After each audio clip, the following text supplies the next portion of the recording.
네, 안녕하세요. 저는 이구역과 청년회에서 활동하고 있는 황대현입니다. 오늘 나누고자 하는 말씀은 이제 먼 몸과 떠남, 나그네처럼 거류하는 삶이라는 제목을 한번 잡아보았습니다. 간단한 스토리텔링인데요. 토마스 롱이라는 설교학자가 있습니다. 증언하는 설교라는 책에서 말씀 전하는 사람들의 4가지 유형을 언급을 하는데요. 첫 번째 유형은 하나님의 대사라고 생각하는 사람들입니다. 하나님의 헤럴드라는데 말씀을 선포하는 사람, 그러니까 캐리그마, 선포하는 말씀을 가장 중요하게 여기는 사람입니다. 내가 말씀을 전하는 장소가 어디건 듣는 사람이 누구건 관계없이 하나님의 대사로서 어디서나 똑같이 메시지를 전한다. 메시지를 충실하게 전하는 것을 가장 중요하게 생각하는 사람들입니다. 두 번째 유형의 사람들은 자기 스스로를 목회자, 패스터라고 생각하는 사람들인데요. 이 사람들은 말씀을 듣는 청중들한테 초점을 맞춰서 청중들에게 구체적인 성서 해석 관점을 제시하고 변화를 촉구하는 그런 사람들입니다. 그래서 이 사람들은 구체적인 맥락이 빠진 메시지를 잘 전하려고 하지 않습니다. 왜냐하면 인간의 변화를 추구하고 종교적인 삶의 원칙들을 제시해 줘야 된다고 믿기 때문이죠. 그 세 번째 유형은 스토리텔러 혹은 시인인데 이런 정체성을 갖고 있는 사람들은 성서 본문이 갖고 있는 구조나 구성보다는 이야기, 내러티브에 충실하고자 하는 사람들입니다. 심지어 율법서 같은 걸 보면은 서사가 없잖아요. 그런데 율법서 같은 교리적인 내용을 본문으로 채택할 때도 그 법이 왜 생겼는지 형성된 배경과 특정한 상황에 더 관심을 갖는 사람들이라고 얘기합니다. 스토리텔링 설교가 추구하는 바는 그 말씀 증거를 통해서 사람들의 상상력을 자극하고 이야기를 전달하면서 듣는 사람들이 그 이야기 속에 나오는 경험을 같이 공유하도록 유도하는 것입니다. 네 번째 유형이 증인인데요. 위트니스인데 이 사람들은 법정에서 증언하듯이 하나님과 함께 했던 자신의 삶의 경험을 이야기하는 사람들이라고 합니다. 이런 설교자는 공동체 안에서 한 사람으로 같이 살면서 하나님의 정의가 실현되기를 기대하면서 또한 자신이 전하는 말씀을 통해서 공동체가 성서의 내용을 경험하기를 기대하고 공동체 일원들이 하나님이 우리와 함께 하신다는 경험을 같이 공유하기를 기대하는 사람들이라고 할 수 있습니다. 제가 선택한 유형은 세 번째입니다. 스토리텔링입니다. 이 이야기 하려고 앞에 좀 서두가 길었습니다. 간단하게 스토리텔링을 하면서 말씀에 특별히 강조점을 두는 것도 아니고요. 도덕성에 대한 어떤 인간의 의식의 고취, 이런 무거운 주제를 이야기하려는 게 아니니까 부담 없이 간편하게 줄거리를 따라가 주시면 고맙겠습니다. 오늘 본문은 아브라함의 삶의 여정에 관한 짧은 언급입니다. 그리고 제가 같이 채택한 본문 히브리서는 아브라함의 여행 이야기를 그 후세대가 전달하면서 평가하는 내용이 나와 있죠. 아브라함이 어떻게 여행을 했었다라는 평가의 서술이 나와 있습니다. 나그네처럼 거류하는 삶이라는 오늘 제목은 오늘 보신 것처럼 히브리서 11장 본문에서 가져왔습니다. 아마 어떤 분들은 옛날 유목민 같은 삶의 모습에서 그리고 사막을 이동하면서 사는 어떻게 보면 상단하고 비슷한 모습이거든요. 계속 도시를 떠도는 모습이 그 상업을 하는 상단과 비슷해 보이는 아브라함의 모습에서 지금 우리가 배울 점이 있을까 의문을 가지실 수도 있습니다. 우리가 과연 여기서 크게 참고할 만한 지점이 있을 것인가? 왜냐하면 저희는 한반도에 살고 있고 저희 조상들은 농경 중심 사회를 살았고 그러니까 유목민으로 살지 않았으니까요. 더군다나 지금 저희는 사막에 사는 사람들이 아니라 현대 도시에서 살고 있는 사람들인데 여기서 무슨 내용을 우리가 발췌할 수 있을까라는 의구심을 가지실 수도 있겠습니다. 그래서 이 아브라함 얘기랑 약간 평행해 놓고 현대 사회에서 자신을 가둬놓고 있던 집을 용기 있게 떠나야만 했던 한 사람의 이야기를 같이 짧게 소개해 보려고 합니다. 그러면서 이 이야기와 아브라함 이야기 속에서 제가 발견한 점들을 간단하게 같이 나누고자 합니다. 오늘 제가 소개해 드리고 싶은 이야기는 타라 웨스트오버의 배움의 발견이라고 번역된 원서 제목으로는 Educated라고 된 책입니다. 여기 제가 참고하느라고 책을 가지고 왔는데요. 2020년에 한국에 발매된 책입니다. 타라 웨스트오버는 1986년에 아이다호에서 태어났습니다. 7남매 중 막내 딸로 태어났고 가족들이 독특하게도 다른 사람들과 왕래가 거의 없는 외진 곳에 살았던 사람입니다. 외진 곳에 따로 살았던 이유는 그 아버지 때문인데 그 아버지가 세상이 곧 망할 거라고 믿었기 때문입니다. 세상의 종말이 가까이 왔고 이제 거기에 대비하기 위해서 도시를 떠나서 살았던 것인데요. 고물상에서 이제 고철을 처리하는 사업을 하면서 사업이 부유한 사업이 아니었기 때문에 굉장히 가난하게 살았습니다. 그래서 아이들을 동원해서 험한 일을 시키기도 하고 아이들이 그런 일을 하다가 다치거나 큰 부상을 당해도 별로 개의치 않는 모습을 보였습니다. 책의 중후반 후반부쯤 가면은 결국 본인도 화상을 입고 크게 다치게 되는데 그럼에도 불구하고 이제 그냥 그 일을 계속하는 모습을 볼 수가 있고요. 타라 웨스트오버는 아버지가 원래 그런 사람은 아니었습니다. 아버지가 아이들이 태어난 이후에 첫째 아들부터 셋째 아들이 태어나서 성장할 때까지는 그래도 학교도 보내고 공교육도 받게 했는데 점차 조울증 증세에 시달리게 되고 망상에 빠지게 되면서 점진적으로 이상한 증상이 악화가 되더니 1992년에 루비리찌라는 장소에서 벌어진 사건이 보도가 되면서 굉장히 증상이 악화되기 시작합니다. 루비리찌 사건은 그 랜디 위버라는 사람이 허가받지 않은 화기를 대량으로 소지하고 있다가 적발이 돼서 FBI가 출동하고 정부가 개입하게 되는데 이때 원활하게 협상이 안 되면서 이제 총격전이 벌어지고 많은 사람들이 희생됐던 사건입니다. 랜디 위버는 체포가 됐지만 이후에 미국 사회에서 정부를 신뢰하지 않는 민병대 운동에 이런 사건들이 정신적으로 영향을 주었던 그 여러 사건들 중에 하나로 언급이 되곤 합니다. 그 타라의 아버지는 이미 어느 정도 음모론에 빠져 있었는데 이 사건 이후로 연방 정부를 완전히 불신하게 되고 아이들을 학교에서 집으로 데리고 와서 홈스쿨링을 하겠다라면서 아이들을 사회와 단절시켜 버립니다. 이렇게 되는 이후에 어느 정도 왜곡되어 있던 인지 기능이 급속도로 악화되면서 자신의 집 지하실에도 총기를 갖추게 되고 비상식량을 비축하게 되고 아이들도 세상이 곧 망할 테니까 종말의 때가 오면은 피신해라 라고 가르치는 등 문제 발언을 많이 하게 되는데요. 특히나 일루미나티가 있다, 사회주의자들이 세상을 망칠 거다라면서 아이들을 집에서 교육을 합니다. 그리고 그들이 학교와 교회에 이미 깊게 침투해 있기 때문에 병원에도 학교에도 절대로 가면 안 된다라고 가르치게 되죠. 타라의 아버지가 굉장히 지독하고 폭력적인 사람으로 유명했기 때문에 그 주변 사람들도 이미 다 알고 있었고 아버지의 어머니, 그러니까 타라의 할머니조차도 아이들 좀 학교에 보내라라고 나무랄 정도로 소문이 안 좋은 아버지였습니다. 타라의 아버지와 어머니는 몰몬교 신자였습니다. 몰몬교 신자임에도 불구하고 같은 몰몬교 교회 교인들까지도 교류하기를 꺼릴 정도로 같은 몰몬교인으로 취급하기 좀 부담스러울 정도로 좀 이상한 사람 취급을 받았죠.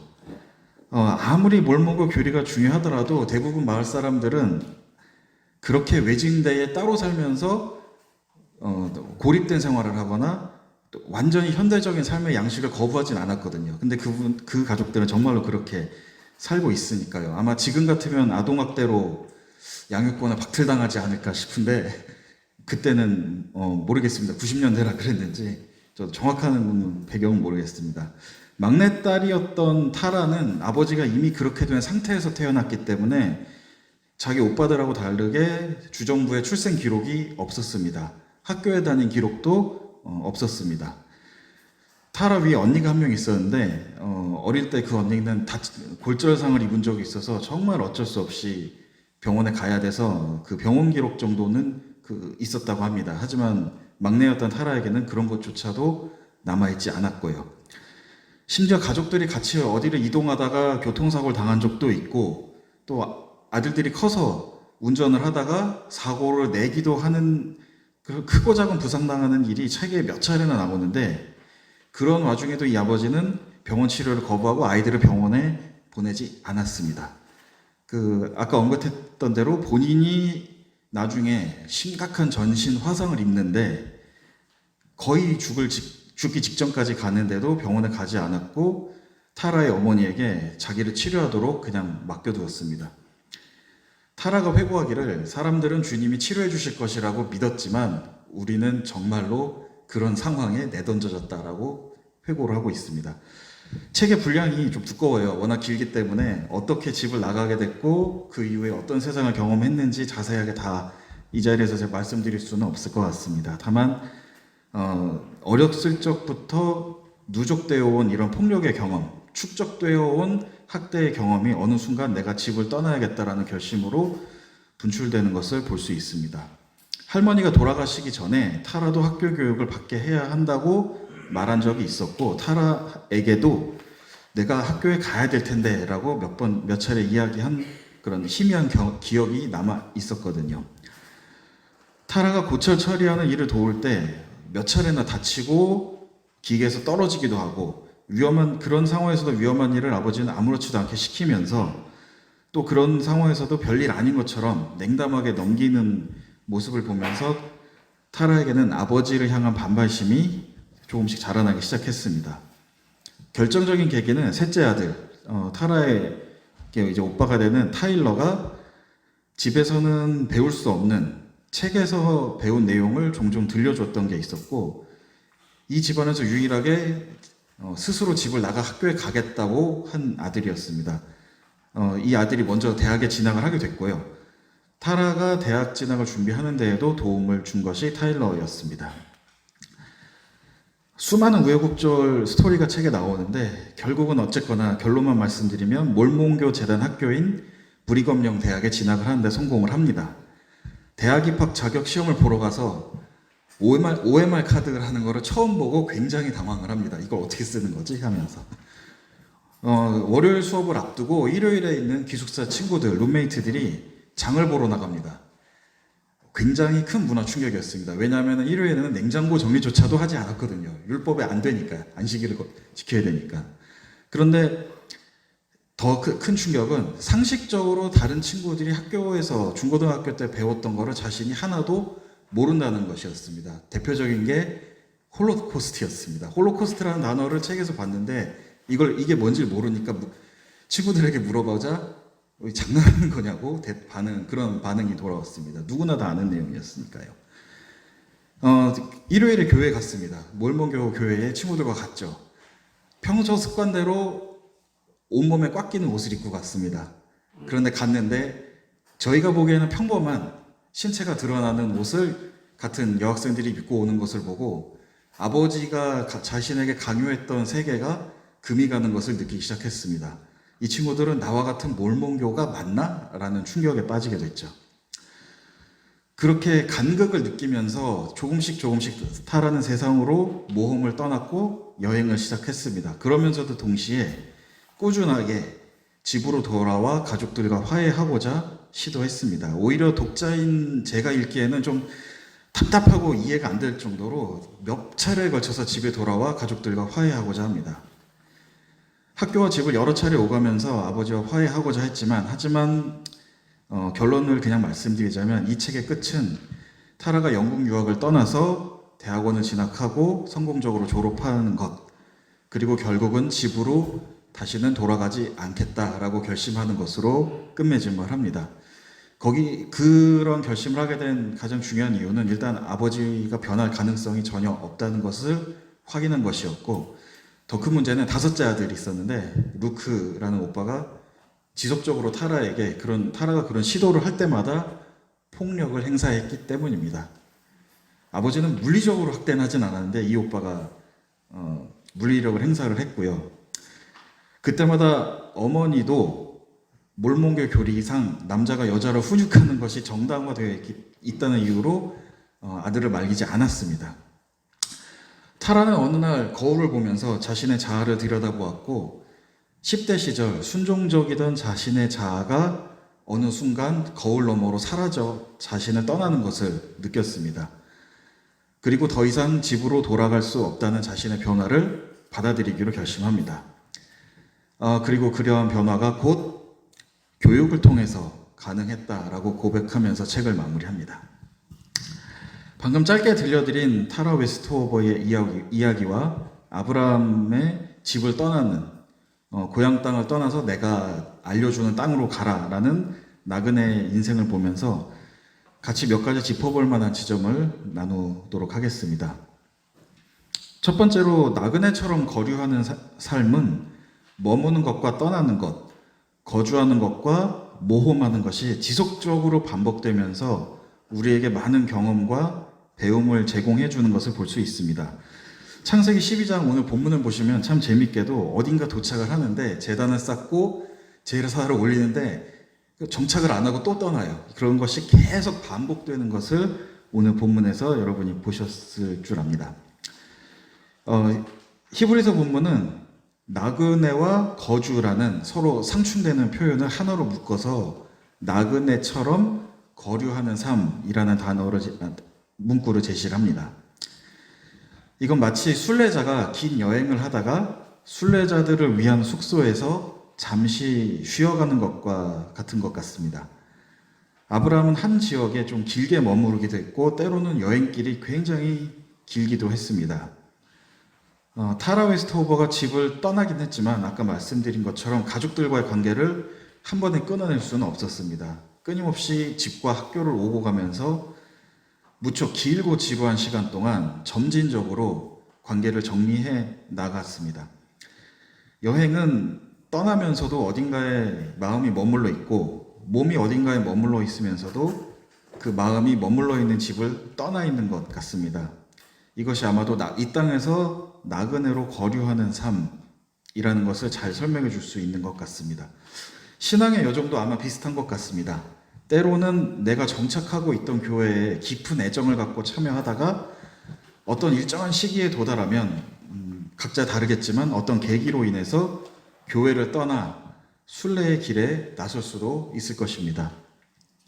그리고 이런 과정이 지속적으로 반복되고 되풀이되면서 많은 것을 경험하게 해주고 성숙하게 해줄 것입니다. 어떤 분들은 이 여행의 끝에 있는 종착지, 여행의 최종 목적지를 강조하실 수도 있고 반드시 어딘가에 도달해야만 한다고 말씀하실 수도 있을 것입니다. 실제로 히브리서 11장 16절을 보면 언젠가는 돌아가게 될 하늘의 고향이 있다라고 언급이 되어 있기는 합니다. 그렇지만 동시에 오늘 본문에서 제가 잘라낸 부분만 보면 많은 선조들이 하나님으로부터 약속을 받았지만 그 약속을 성취하지는 못했다라고 전합니다. 즉 약속이 자기 때에 완성되지 않았기 때문에 여행을 멈출 수 없었고 여행을 계속해야만 했다라는 뜻입니다. 적어도 지금의 제가 보기에는요, 모험, 순례, 여행은 목적지도 물론 중요합니다만 그 과정에서 우리가 배우고 익히는 것, 그리고 그 과정에 대해서 우리가 다시 회고하고 거기에 대해 말할 수 있다는 것이 매우 의미 있는 일이라고 생각합니다. 오늘 이야기에서 제가 두 번째로 발견한 지점은 이것입니다. 이 이야기들이 여행이 매우 고통스럽고 힘든 점이라는 것을 발견하게 해준다는 것입니다.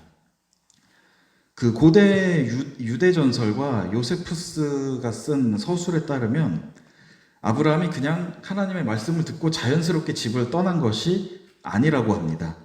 이 성서에는 나오지 않는데 애초에 고향을 떠나서 내가 알려준 땅으로 가라라는 말씀은 아브라함의 아버지 데라가 들었다고 합니다. 하지만 데라는 어느 순간 여행을 포기했고 하란이라는 큰 도시에 도착했을 때 정착하기로 결심합니다. 그리고 거기서 각종 종교의 신상을 만드는 일을 하죠. 그런 직업을 가졌다고 합니다. 그런데 아브라함이 어느 날 아버지에게 반발하여 아버지와 싸우고 아버지가 만든 신상들을 부수고 무슨 부자 갈등이 있었는지 모르겠지만 집을 떠나기로 결심합니다. 그러면서 하나님이 주신 명령을 계속 이어가게 되는 거죠. 오늘 들려드린 타라 웨스트우버의 이야기에서 보셨듯이 가족과의 단절이 시작되는 그 지점이 그녀에게 굉장히 고통스러웠습니다. 타라가 정신질환을 약간 겪게 되는데 어느 날 아버지와 어머니가 학교로 찾아옵니다.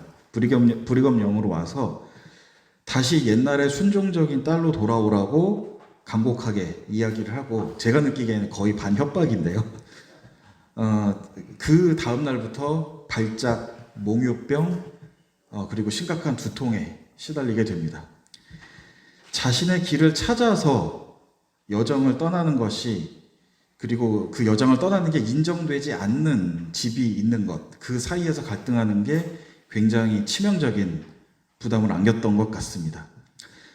신앙의 순례를 떠나는 것은 교회 공동체에서 다른 공동체를 찾는 여행은 안락한 장소를 포기하고 오랫동안 내가 관계에 맺어왔던 관계망을 벗어나는 일입니다. 굉장히 고통스럽고 힘든 일이겠죠.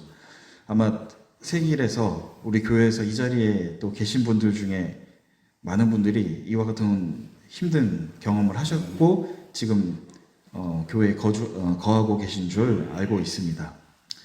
내가 거주하고 있는 것에서 다른 장소로 옮기는 것, 환경을 완전히 바꾸는 것, 나그네처럼 머물며 살아간다는 것은 몸과 마음에 굉장히 큰 부하가 걸리게 하고 고통을 안겨줄 수 있다는 것을 오늘 이야기에서 저는 발견을 했습니다. 세 번째로 드리고 싶은 말씀은, 이 이야기에서 저는 이 고통스러운 여정, 거주와 여행이 반복되는 긴 시간 속에서 새롭게 만나는 소중한 인연들을 읽을 수 있었습니다. 아브라함은 그저 떠돌이 여행자처럼 보이는데 어떤 경우에는 또 굉장히 전쟁 영웅스러운 면모도 있습니다. 전쟁이 벌어져서 전리품으로 납치된 사람들과 그 사람들이 살던 도시 국가의 왕들을 구해주기도 하는데요. 물론 아브라함의 1차적인 목적은 자기 조카를 구하러 간 거였지만요. 덩달아서 이제 다른 사람들까지도 같이 구해주게 되는데 그 답례로 많은 선물을 받기도 했습니다.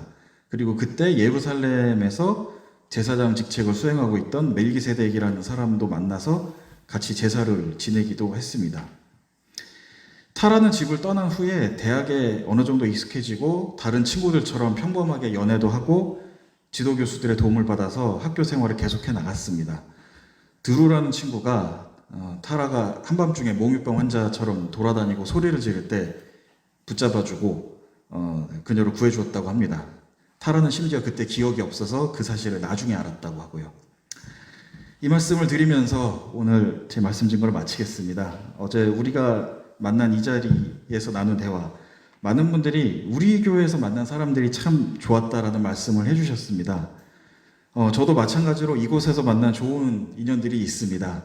태어나서 자연스럽게 부모님 따라 소속된 공동체가 아니라 내가 결정한 나의 공동체를 찾아서 여행하는 과정은 아브라함의 경우에서도 그랬듯 타라 웨스트우버의 경우에서도 그랬듯 저에게도 무척 힘들고 고통스러운 일이었습니다. 그러나 나그네처럼 이 땅에 거류하기로 결정하고 길을 나선 결과 이곳에서 만난 분들이 위로가 되어주셨고 친구가 되어주셨고 지금의 저를 지탱하는 힘이 되어주셨습니다. 감사합니다. 잠깐 기도드리겠습니다.